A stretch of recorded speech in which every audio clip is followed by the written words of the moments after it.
রাজধানী সহ সারা দেশে খেলার মাঠের সংকট কাটাতে নতুন পরিকল্পনা নিয়েছে সরকার।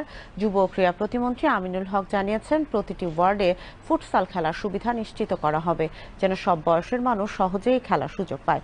যুব ও ক্রীড়া মন্ত্রণালয়ের সভাকক্ষে সারা দেশের শহর ও গ্রাম অঞ্চলে খেলার মাঠ নির্ধারণ, উন্নয়ন ও বাস্তবায়নের লক্ষ্যে গঠিত কেন্দ্রীয় কমিটির প্রথম সভায় সভাপতির বক্তব্যে তিনি এই পরিকল্পনার কথা জানান। সভায় প্রতিমন্ত্রী আমিনুল হক বলেন, প্রধানমন্ত্রীর নির্দেশ অনুযায়ী প্রতিটি এলাকায় শিশুদের জন্য পর্যাপ্ত খেলার সুযোগ নিশ্চিত করতে আমরা বদ্ধপরিকর। মাঠগুলোকে শুধু খেলার জন্য নয়, বরং সব বয়সী মানুষের জন্য উপযোগী করে গড়ে তোলা হবে।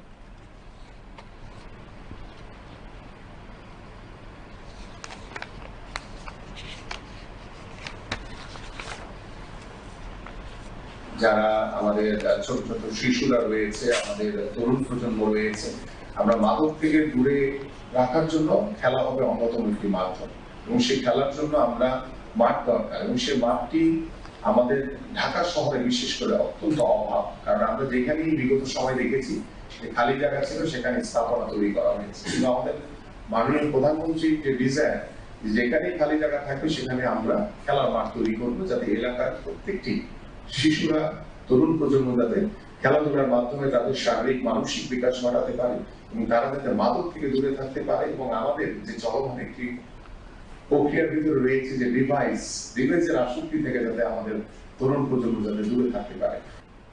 ঢাকা মহানগরের খেলার মাঠের তীব্র সংকটের কথা উল্লেখ করে বলেন, ঢাকার 2 সিটি কর্পোরেশনে সিটি কর্পোরেশন, গণপূর্ত বিভাগ এবং বিভিন্ন স্কুলের অধীনে থাকা খালি জায়গাগুলো দ্রুত চিহ্নিত করে সেগুলো শিশুদের জন্য উন্মুক্ত করার উদ্যোগ নেওয়া হবে।